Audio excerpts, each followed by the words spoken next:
우리 인생이 여정이다라는 말을 우리가 합니다. 그렇다면 우리 신앙생활도 여정이라고 할 수 있습니다. 그래서 영어로 spiritual journey라고 그러죠. 그 영적 여정. 우리가 다 각자 걸어온 길이 있습니다.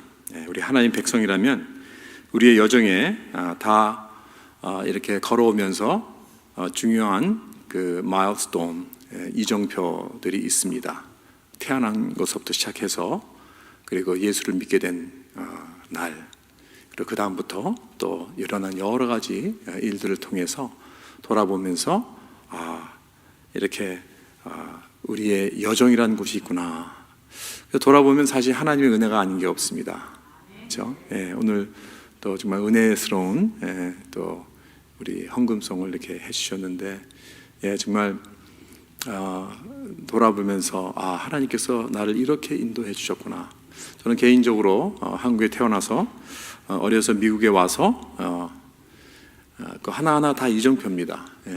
미국에 와서 그리고 예수 믿게 되었습니다. 그리고 결혼을 하게 되었습니다. 그리고 하나님의 부르심이 있었습니다. 목회로 부르셨습니다. 그리고 하나님께서 저 덴버로 가서 목회하라는 지시를 따라 덴버에서 영어 목회를 하고, 또 다시 이 캘리포니아로 돌아와서 이제 선교를 가려고 준비를 하고 있었는데, 하나님께서 또 저에게 주시는 말씀은 그 로컬 처치로 돌아가라. 그래서 순종하고 여기까지 왔습니다. 그리고 계속 앞으로 이제 그 여정을 가고 있습니다. 우리가 히브리서를 통하여 주일마다 보면서 느끼는 것은 히브리서는 이 구약하고 굉장히 가까운 책입니다. 구약의 말씀을 제일 많이 인용을 한 책입니다. 그래서 이 구약에서 나온 이 스토리들이 있지요. 특별히 그 애굽에서 이제 나와서 광야를 헤매다가 이제 가나안 땅으로 인도된 그 여정을 그 인용을 많이 합니다. 그 약속의 땅, 가나안 땅, 그 약속의 땅은 마치 우리들에게는 천국을 상징하는 그러한 곳입니다. 그래서 거기서 이제 우리 주 예수 그리스도를 만나서 영원히 주님을 바라보면서 찬양하며 경배하며 영생 복락을 누리게 될 그 땅. 그 히브리서 저자는 그 가나안 땅으로 행하는 이스라엘 민족의 그 많은 사람들이 가다가 도착을 못했다는 거예요. 도적지에 이르지 못했습니다. 그리고 광야에서 다 죽었습니다. 그런 사람들이 많이 있었다 하는 것을 이제 예를 들면서, 그래서 너희들도 너희 조상들 같이 불순종하여 가나안 땅에 들어가지 못하는 그러한 불상사가 일어나지 않도록 조심하라는 것입니다. 히브리서 4장 11절에 그랬으면 누구든지 저 순종하지 아니하는 본에 빠지지 않게 하려 함이라. 여러분, 우리가 본을 꼭 따라서 해야 될 것도 있지만 절대로 따라가지 말아야 할 본이 있습니다. 이렇게 하나님의 음성을 듣고도 마음을 완악하게 하여서 불순종하여서 결국에는 목적지에 도착하지 못하고 다 멸망을 당한 그런 민족을 바라보면서 저 사람들이 너의 본이 되게 하라. 절대로 저러지 말아라. 그런 말씀입니다. 그래서 너희들은 영원한 저 안식처에 안전하게 잘 도착하라는 것입니다. 그래서 뒤를 돌아보지 말고 계속 앞으로 전진하는 것이 중요합니다. 왜냐하면 이스라엘 백성들은 광야에서 그냥 불만을 하면서 애굽에서 종살이 하던 시를 오히려 그 시절을 그리워하면서 돌아가자고 그러는 거예요. 이게 말이 됩니까?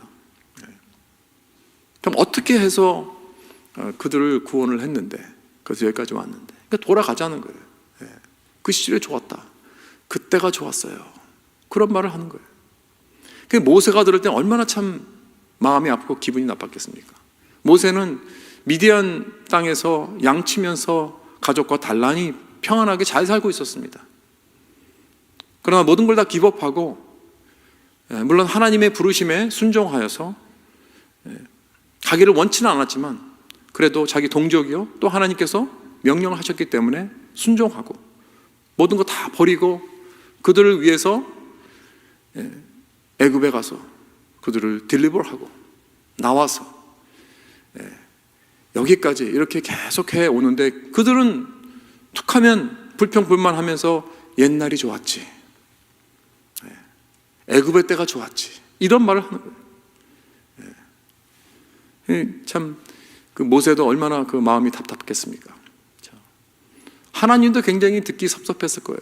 여러분, 하나님께서 그들을 기억하시고 그들을 사랑하셔서 그들을 구원하시려고 10가지 재앙을 통해서 놀라운 이적을 이루시고 그들을 또 다 이렇게 인도해 내셔서 모세를 통하여 홍해 바다를 가르는 그러한 놀라운 기적도 행하시며 가는 적들마다 다 물리쳐 주시고 만나는 적들마다 다 이기게 하시고 낮에는 구름 기둥, 밤에는 불 기둥으로 인도해 주시고 또 배고프면 만나로 매일같이 채워주시고 메추리락으로 채워주시고 목마르면은 바위에서 물을 내서 공급해 주시고 옷과 신이 헐지 않도록 돌보시며 여기까지 인도해 내셨는데 이들이 하는 말은 옛날이 좋았지 그러는 거예요.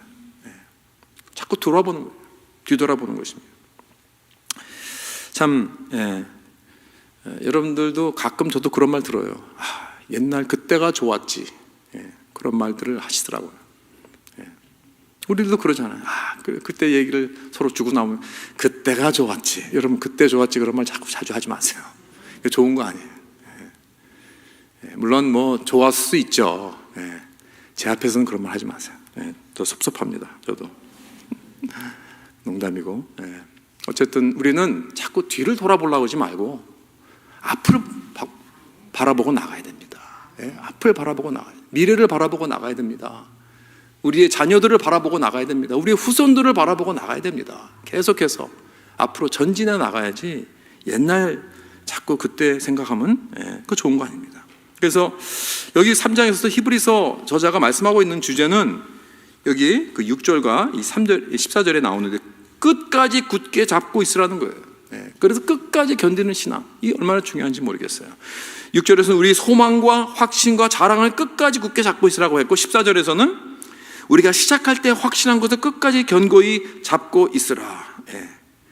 결국 끝까지 견디는 자가 도착하는 것입니다. 그것을 위해서 3가지를 명령하십니다. 첫째는 예수 그리스도를 깊이 생각하라. 1절에 나오죠. 그 다음에 2번째는 우리의 마음을 지키라는 것입니다. 12절에. 그리고 13절에는 나오는 3번째는 피차 권면하라. 이 3가지를 통해서 우리가 끝까지 붙잡고 견디고 계속해서 앞으로 전진하라고 이렇게 말씀하십니다. 이 3가지를 다 커버하려면 오늘 제주회도 있고 너무 시간이 많이 갈 거기 때문에 이렇게 2 파트로 나눠서 말씀을 다음 주에 또 드리겠습니다. 그래서 오늘 예수를 깊이 생각하라 이 말씀을 한번 우리가 생각해 보겠습니다. 예수를 깊이 생각하라. Consider Jesus 그랬습니다. Consider Jesus 영어로. 초점을 맞추기 원하는 것은 예수입니다. 우리가 예수의 초점을 맞추라는 거예요. 깊이 생각하라. 이건 상고하라, 몰입하라 그런 뜻입니다. Think hard. 그냥 지나치게 슬쩍 지나치는 그러한 생각이 아닙니다. 늘 우리 마음속의 중심이, 우리의 생각의 중심이, 우리의 삶 중심이 예수 그리스도가 되어야 한다는 거예요. 일어날 때는 예수 그리스도를 생각하고 잘 때도 예수 그리스도를 생각하고 내가 매 순간 매번 무슨 일을 할 때, 무슨 일을 결정할 때, 누구를 만날 때도 예수를 생각하라는 것입니다. 그것이 바로 깊게 생각하고 깊게 컨시더를 하는 것입니다. 그렇게 되면 어떠한 축복이 오는가, 어떠한 결과가 오는가, 우리 3가지를 볼 수 있는데 우리가 예수를 깊게 생각하면 우리는 확신이 생깁니다.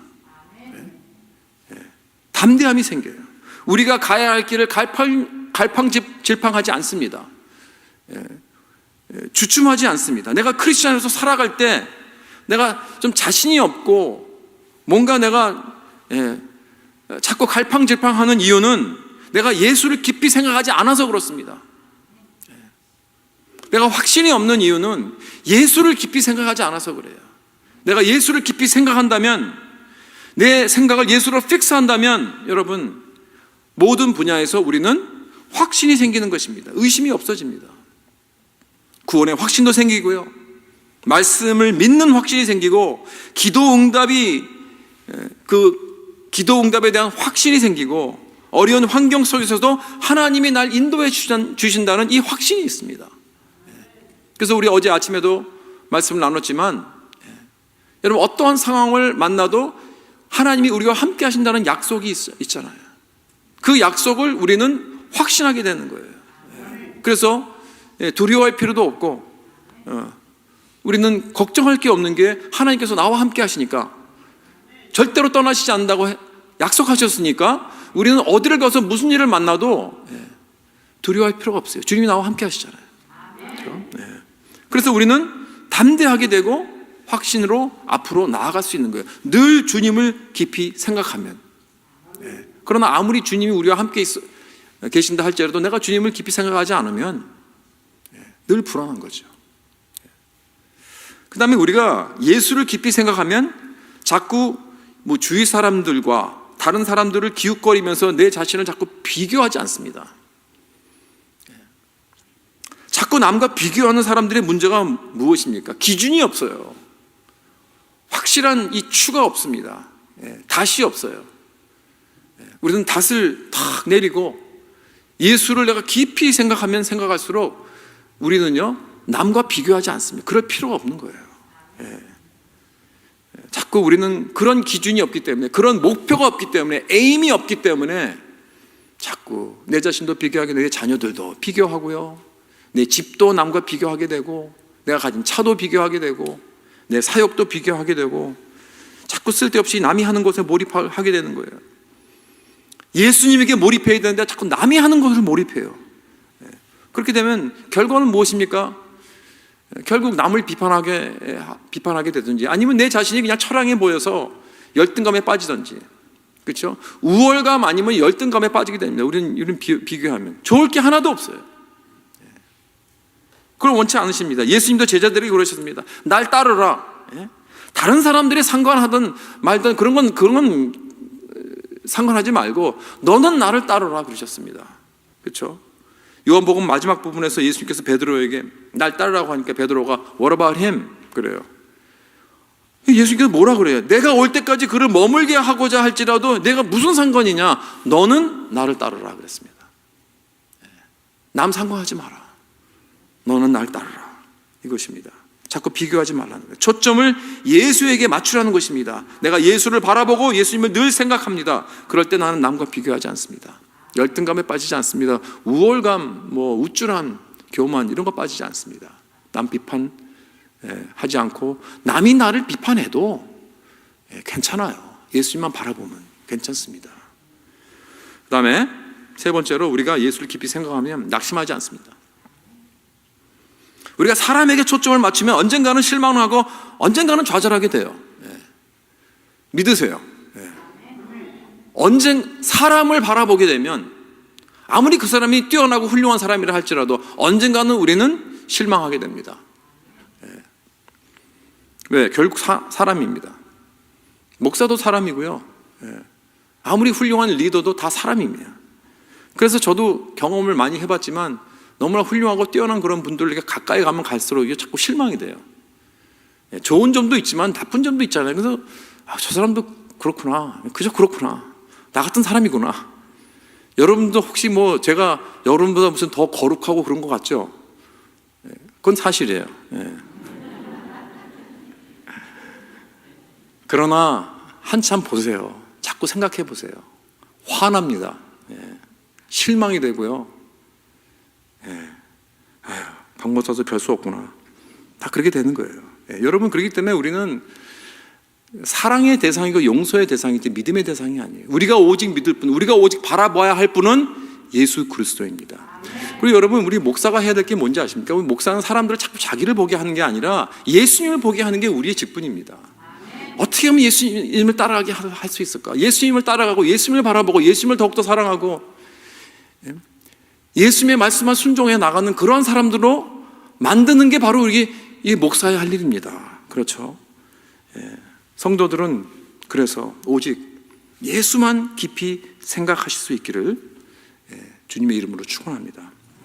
그 다음에 여기 두 번째로 보면 예수님은 모세보다 탁월하다 그랬어요.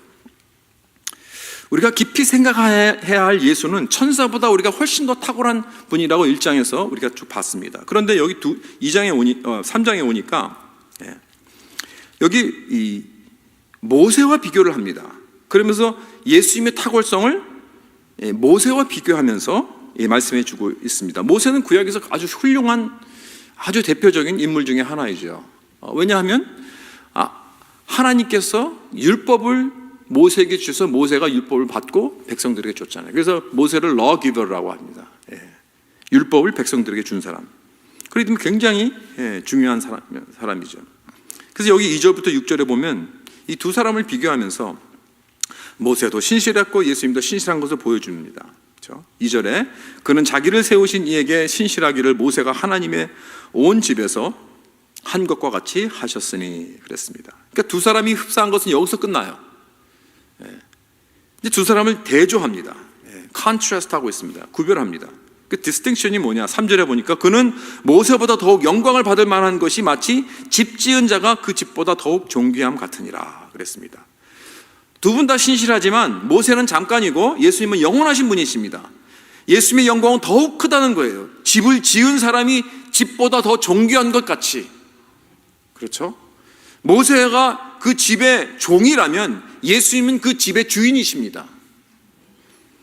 모세가 하나님을 사랑했지만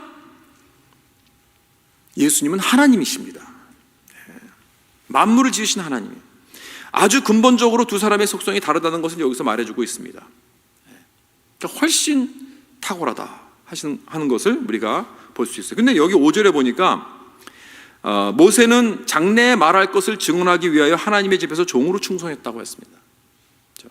여기 모세가 증언할 것이 무엇인가? 이 질문을 해야 돼요. 모세가 무엇을 증언했다고 하는 것입니까? 모세는 율법을 준 사람이라고 했죠. 그렇다면 구약 율법에 나온 모든 그 율법의 내용들, 제사장, 제사법, 성막, 이런 모든 것들, 구약의 말씀들과 스토리들과 사건들의 법들은 다 장래에 무엇을 증언하고 있는가? 예수 그리스도가 다 그 모든 것들의 성취자라는 것입니다. 이것을 증언하는 거예요, 모세가. 이것이 바로 구약과 신약의 연결성입니다. 그러니까 절대로 구약과 신약은 갈라놓을 수가 없습니다. 어떤 사람들은 그냥 신약만 들고 다니는 사람들이 있어요. 그거는 잘못된 거예요. 물론 뭐 어떤 선교지 같은 데서는 구약을 번역을 할 수가 없어서 너무나 분량이 많기 때문에 번역을 할 수가 없어서 그냥 신약만 번역하는 경우, 또 어떤 경우는 그냥 너무 그것도 시간이 많이 걸리니까 요한복음만 번역하는 그런 경우도 있긴 있지만 그건 아주 레어한 거죠. 그러나 우리들은 구약과 신약을 함께 봐야 돼요. 절대로 떼어놓을 수 없습니다. 구약은 약속입니다. 신약은 성취입니다. 구약은 앞으로 메시아가 오셔서 모든 것을 다 올바르게 해줄 것이라고 말해주고 있고, 신약은 메시아가 바로 그 예수라는 거예요. 그걸 증거하고 있습니다. 예수님의 탄생과 생애와 죽으심과 부활을 통하여서 다 이루어졌다고 선포하는 것입니다. 그렇기 때문에 구약과 신약, 여러분, 구약이 없으면 신약도 없습니다. 그러나 신약이 없으면 구약은 아직 미완성입니다. 신약은 구약의 완성이라는 것입니다. 그러니까 구약을 보면 미싱 피스들이 있어요. 도대체 뭐가 미싱 피스인가? 다름 아닌 예수 그리스도입니다. 구약의 모든 말씀들은 다 예수 그리스도를 가리키고 있습니다.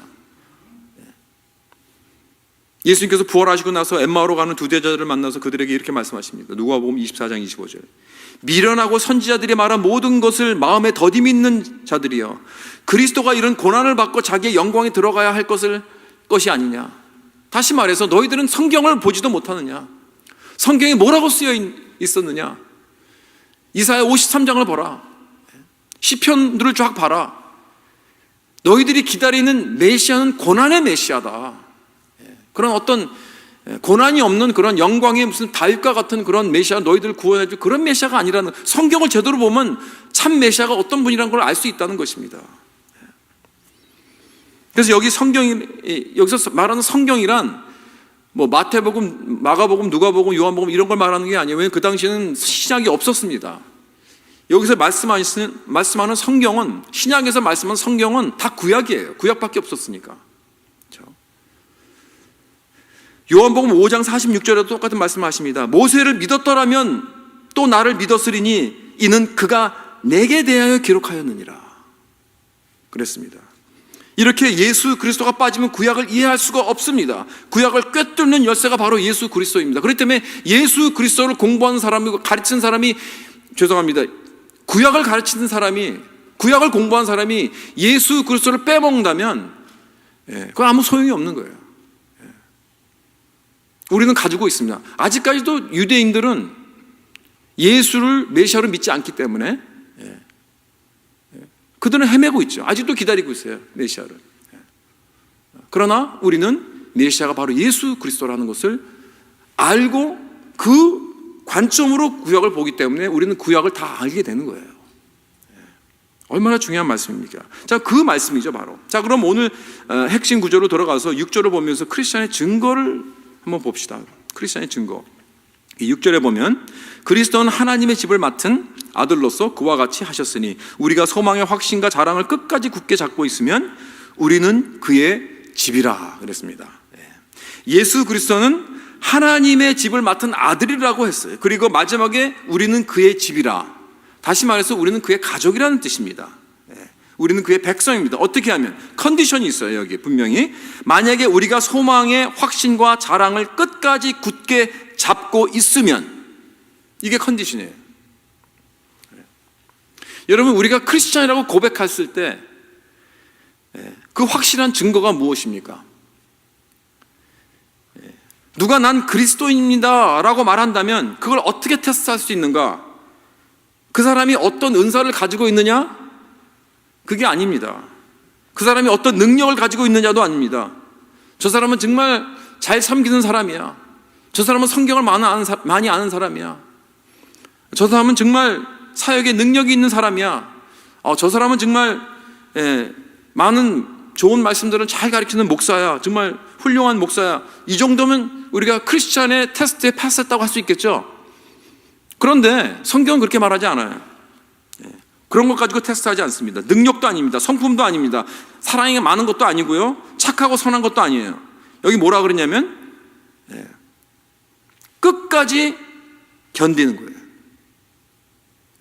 끝까지 견디는 거. 지속적인 신앙입니다. 이것이 바로 내가 지금 바른 길을 가고 있는가를 말해 주는 거예요. 하차하지 않는 것입니다. 그렇기 때문에 히브리서의 경고가 너무나 중요해요. 아마 여러분들 중에서 그런 질문을 하실 거예요. 아니, 목사님 여태까지 지금 목사님이 참 오직 믿음으로만 구원을 받고 또 한 번 받은 구원은 절대로 빼앗기지 않는다고 하지 않았습니까? 예정론과 그 켈빈주의의 하나님의 섭리와 주권을 가르치지 않았습니까? 무조건적인 선택. 또 어저께 새벽에도 말씀했잖아요. 창세 전부터 우리를 택하여 주셔서, 선택하여 주셔서 우리를 성별하여서 주님의 귀한 도구로 사용하신다고. 한 번 구원은 영원 구원이라고. 성도의 견인, perseverance of saints. 그래서 아무도 우리의 구원을 빼앗을 갈 자가 없다고 그런 말씀을 늘 가르치지 않았습니까? 그런데 지금 이 말씀은 무엇은 아닙니까? 그렇게 질문하실 수 있죠. 물론 저는 예정론을 믿고 하나님의 주권을 믿고 섭리를 믿고 믿음으로만 의롭다함을 받는 이신칭의를 믿습니다. 성경이 분명히 가르쳤으니까. 그런데 여기 히브리서에 나온 이 말씀은 어떻게 합니까? 이 말씀을 싹 스킵할까요? 좀 이게 모순되는 것 같으니까 이 말씀은 우리에 대한 말씀이 아닌지 모르겠다. 어떤 다른 사람을 향한 말씀이 아닌가? 그냥 우리 스킵할까요? 그냥? 아니에요. 아닙니다. 여기 분명히 이게 지금 다른 말씀을 가르치는 게 아니라 성경 말씀을 저는 가르치고 있습니다. 그렇죠? 성경 말씀 지금 선포하고 있습니다. 여기 6절 다시 보세요. 누가 하나님의 집이라고요? 우리가 소망의 확신과 자랑을 끝까지 굳게 잡고 있으면. 우리는 그의 집이라, 그의 가족이라, 그의 백성이라. 또 14절에 우리가 시작할 때 확신한 것을 끝까지 견고히 잡고 있으면 그리스도와 함께 참여한 자가 되리라. 너무나 클리어합니다. 마태복음 24장에 예수님께서 그러셨잖아요. 그러나 끝까지 견디는 자는 구원을 얻으리라. 여러분, 이 말씀들은 누구에게 주시는 말씀입니까? 다른 사람입니까? 나와는 상관없는 말씀입니까? 아닙니다. 여러분을 위한 말씀입니다. 제가 왜 그걸 확실히 아는지 아십니까? 왜냐하면 이 말씀은 나를 위한 말씀이기 때문에. 여러분, 내가 정말 구원을 받았다면 절대로 잃어버릴 수 없습니다. 저는 확신합니다. 그러나 내가 끝까지 견뎠다고 해서 내가 끝까지 인내하고 견디는 것이 내가 구원을 잃어버리지 않게 하는 것입니까? 그게 아니잖아요. 그게 아닙니다, 여러분. 내가 진정한 구원을 받았다면 그 증거는 어디 있는가? 끝까지 지속되는 믿음이에요. 그게 그 증거로 말해주고 있는 거예요. 보여주고 있는 거예요. 나를 구원케 하는 것은 오직 그리스도의 십자가에서 이루신 구속입니다. 속죄입니다. 그러나 구원의 테스트는 내가 끝까지 믿음을 가지고 있는 것입니다. 칼빈의 5번째 강령이 뭐예요? 성도의 견인이라고 그랬죠. Perseverance of saints. 성도는 누구인가? 끝까지 견디는 게 성도예요. 그래서 마태복음 24장 23절에 그러나 끝까지 견디는 자는 구원을 얻으리라. 바로 이게 성도의 견인입니다. 그래서 저는 많은 경우 사람들을 볼 때 과거에 옛날에 중고등부 때 내가 믿겠습니다 하고 손을 들고 앞으로 아열에 나와가지고 저 목사님들의 안수를 받고 자기가 믿었다고 생각하고 나가서는 전혀 하나님과 상관없는 그런 삶을 살고 있습니다. 그런 사람들을 많이 봤습니다. 한때는 잘 믿었습니다.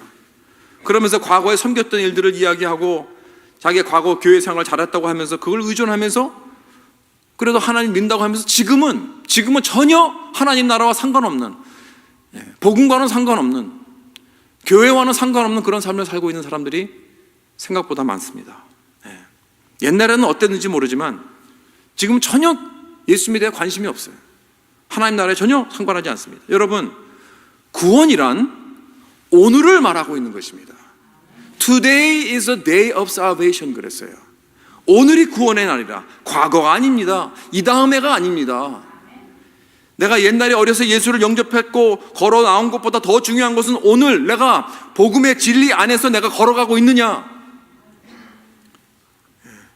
이게 중요한 것입니다. 오늘 내가 진리 안에서 걸어갈 때, 계속 이렇게 끝까지 걸어갈 때 내가 계속 예수 그리스도를 깊이 생각하고 그에게 초점을 맞추면서 목표를 향해서 걸어갈 때 난 진정 그리스도와 함께 참여한 자녀라는 사실을 증거하게 되는 줄 믿으시기 바랍니다.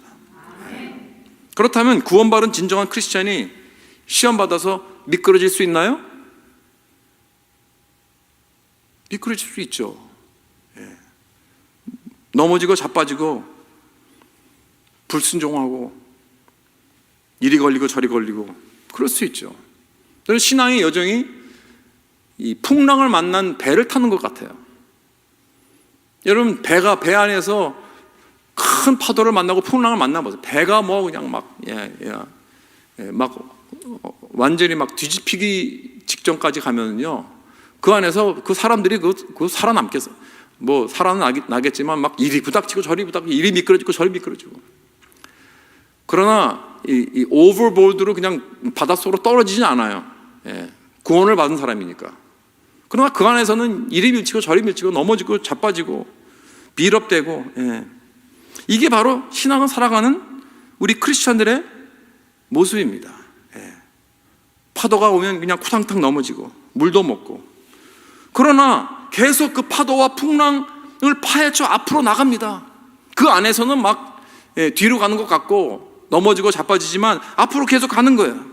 비틀빌 때 다시 일어납니다. 누군가가 somehow 나를 이렇게 붙잡고 일으켜 줍니다. 내 등을 붙잡아 주세요. 그리고 우리는 십자가를 붙잡고 다시 어설프게 일어납니다. 이게 뭡니까? 다름 아닌 내 안에 착한 일을 시작하신 하나님의 은혜와 긍휼의 손길이 나를 끝까지 붙잡고 인도하시는 것인 줄 믿으시기 바랍니다. 여기서 우리는 씨 뿌리는 비유를 다시 생각해 봅니다. 4가지 밭이 있습니다. 그리고 이 4가지 밭은요, 하늘에서 쭉 내려다 볼 때는 이렇게 별로 잘 구분을 못 해요. 위에서 내려다 보면 어떤 밭이 어떤 밭인지 다 비슷비슷한 것 같아요. 그러나 그 밭의 내용을 보면, 그 깊이를 들어가 보면 완전히 본질적으로 다른 밭이죠. 그렇죠? 하나님 말씀의 씨가 다 똑같이 뿌려졌습니다. 농부도 하나입니다. 씨도 같습니다. 이 4사람 모두가 다 똑같은 걸 경험하고 있습니다. 이 사람들은 같은 지역에서, 같은 동네에서 살고 있는 사람들 같습니다. 같은 학교를 다녔고요, 같은 교회를 다니고, 같은 말씀을 배우고 공부하고, 겉으로 보면 이 사람들 전혀 다를 게 없어요. 마치 반석 위에 세운 반석 위에 세운 집과 모래 위에 세운 그 2집을 우리가 생각해 볼 수가 있어요. 겉으로 보면요, 쌍둥이 같은 집이에요. 전혀 구분할 수 없어요. 그러나 그 기초를 보면 완전히 근본적으로, 본질적으로 다른 사람들입니다. 하나는 반석, 하나는 모래. 이 4가지 땅도 마찬가지죠. 그 땅 속에 파보지 않고는 어떤 땅인지 모릅니다. 그러나 근본적으로 다른 4가지 땅입니다. 하나는 딱딱한 땅, 돌이 깔려있는 땅, 가시떨기가 무성한 땅, 그리고 좋은 땅. 그 말씀을 전하는 목사가 그들에게 이렇게 복음을 선포합니다. 예수 그리스도를 믿으십시오. 그리고 그를 따르십시오. 그리고 영원한 구원을 얻습니다. 그리고 그 구원은 아무도 빼앗아갈 수 없습니다. 당신은 영원히 보존될 것입니다. 예수를 따르십시오. 누가 따르겠습니까? 그러니까 첫 번째 사람이 제가 따르겠습니다 하고 손들고 다 걸어 나옵니다. 그리고는 가버리고 never heard from him. 그냥 없어졌어요. 하겠다고 해놓고서는 그냥 사라졌습니다. 두 번째 사람이 손을 들고 또 나도 예수님을 따라가겠습니다. 처음에는 열심히 잘 따릅니다. 열심히 말씀도 배우고요, 기쁘게 열심히 잘 섬깁니다. 그런데 조금 있다가 시험이 들었어요. 어려움이 왔어요. 그러니까 그 사람도 없어졌어요. 어디 갔는지 사라졌어요. 또 3번째 사람도 손을 들고 나도 예수를 따르고 예수를 믿겠습니다 하고 나옵니다. 그리고 그 사람도 믿음으로 살아가다가 자꾸 넘어지고 자빠지고 또 프레셔를 느끼면서 자꾸 상황이 목조르듯이 초킹한다 그랬죠. 여러 가지 걱정, 근심 때문에, 프레셔 때문에 자꾸 초킹하는 그런 걸 느끼고 결국은 견디지 못하고 신앙의 여정에서 기법하고 사라집니다. 근데 여전히 한 사람이 남았습니다. 그 사람은 말씀의 씨가 뿌리를 내립니다. 시간이 걸리지만 쭉 뿌리를 내리고 있어요. 그리고 조금 있더니 또 위로 올라옵니다. 점점점 커집니다. 시간이 오래갑니다. 겉으로는 잘 보이지 못해요. 그러나 시간이 오래갑니다. 자랍니다. 아주 무성하게 자랍니다. 그리고 열매들도 무렁무렁 30배, 60배, 100배 맺었습니다. 그런데 이런 사람은 그리 많지 않습니다. 왜냐하면 멸망으로 향하는 길은 넓고 생명으로 가는 길은 좁고 협착하기 때문에 그렇습니다. 예수님께서 뭐라고 하셨습니까? 마태복음 7장에 그날에 적은 숫자의 사람이 나더러 이르되 주여 주여 우리가 주의 이름으로 선지자 노릇하며 주의 이름으로 귀신을 쫓아내며 주의 이름으로 많은 권능을 행하지 아니하냐. 여러분, 예수님께서 그렇게 말씀하셨습니까? 아닙니다. 적은 숫자가 나더러 와서 그렇게 말했다고 그러지 않았어요. 그날에 많은 사람이 나더러 이르되 주여 주여 우리가 주의 이름으로 선지자 노릇하며 주의 이름으로 귀신을 쫓아 주의 이름으로 많은 권능을 행하지 아니했습니까? 우리가 주의 이름으로 이런 많은 것을 행했습니다. 많은 사람들이 나중에 주님께 와서 이런 말을 했다는 거예요. 예수님의 대답이 무엇이었습니까? 그때 내가 그들에게 밝히 말하되 내가 너희를 도무지 알지 못하니 불법을 행하는 자들아 내게서 떠나가라. 사랑하는 성도 여러분, 그렇기 때문에 참 현실의 테스트는 끝까지 견디는 신앙입니다. 완전한 신앙이라고 하지 않았습니다.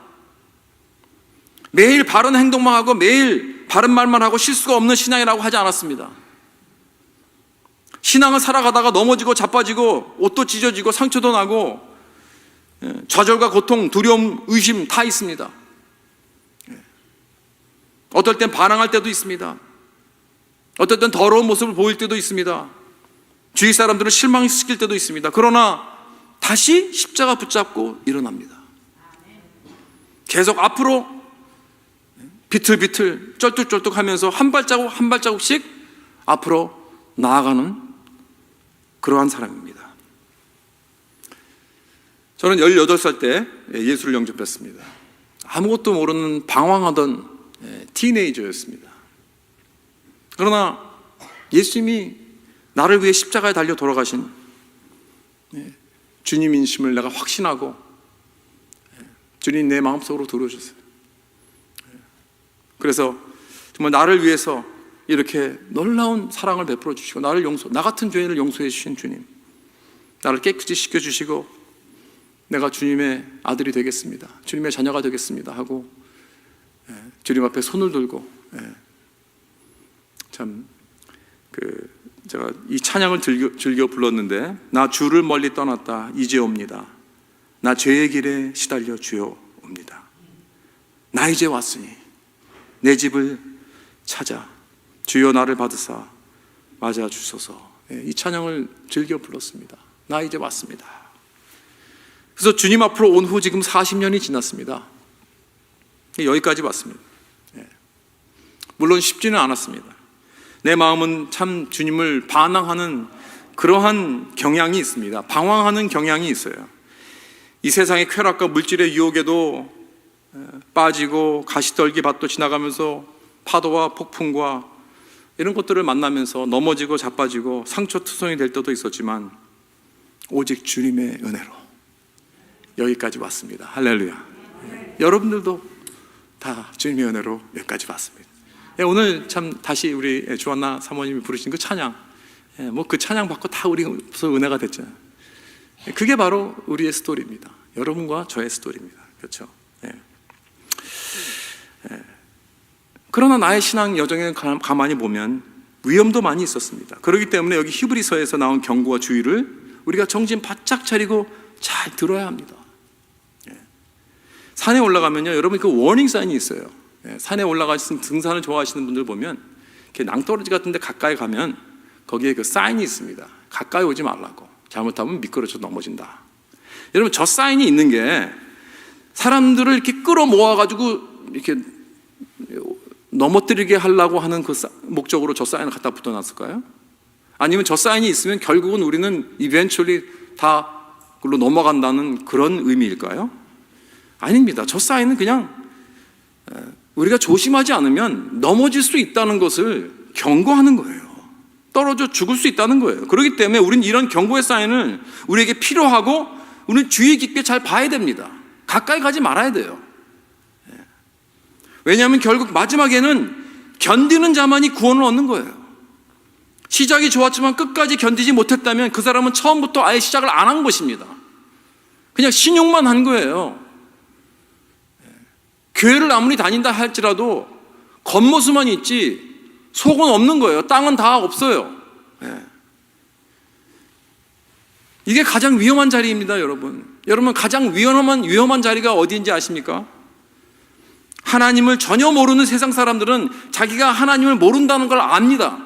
그 사람들은 자기가 죄인이라는 것도 알아요. 그런데 이런 사람들보다 더 위험한 자리는 어디냐? 교회를 다니면서 겉으로는 갖춘 건 다 갖추는데 어떨 땐 열심히 잘 섬기기도 합니다. 사람들 볼 때는 믿음이 많은 것 같아요. 그런데 크리스찬이 아니에요. 그 마음이 옥토가 아닙니다. 이게 가장 위험한 자리입니다, 여러분. 이런 자들이 생각보다 많습니다. 지금 이 말씀을 듣고 있는 여러분들 중에서 내가 흘러 떠내려 가고 있다고 생각하십니까? 이 자리에 있는 분들뿐만 아니라 지금 TV로 또는 영상으로 온라인으로 보시는 지금 집에서 보시는 분들, 여러분 나는 지금 흘러 떠내려고 하고 있다. 주님 앞으로 돌아오긴 해야 하는데 자신이 없습니까? 너무 걸리는 게 많습니까? 너무 멀리 와 있다고 생각하십니까? 우리 아버지 하나님은 그렇게 생각하지 않으십니다. 오늘이 구원의 날입니다. 주님 앞으로 돌아오십시오. 주님은 아직도 집 나간 아들을 기다리고 계십니다. 주님 앞으로 돌아오십시오. 회개하고 돌아오십시오.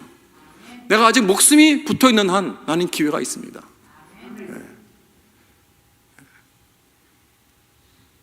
광야에서 60만 명이 주님의 그 음성을 거부하고 마음을 완악하게 하여 광야에서 묻혔습니다. 기억하라는 거예요. 그들이 너의 본이 되게 하라. 여러분, 그 경고를 잘 들으십시오. 우리의 믿음의 대상인 예수 그리스도를 깊이 생각하십시오. 여러분, 그 길을 계속하고 하락하지 마십시오. 왜냐하면 예수님께서 오직 주님만을 소망하는 확신과 오직 주님만을 자랑하는 그 믿음으로 우리 확신한 것을 끝까지 굳게 붙잡아 하나님께서 주시는 그 은혜의 구원이, 그것이 여러분과 저의 오늘 현실이 되는 그러한 그 은혜의 축복으로 앞으로 계속 전진해 나가는 저와 여러분 되시기를 주님의 이름으로 축원합니다.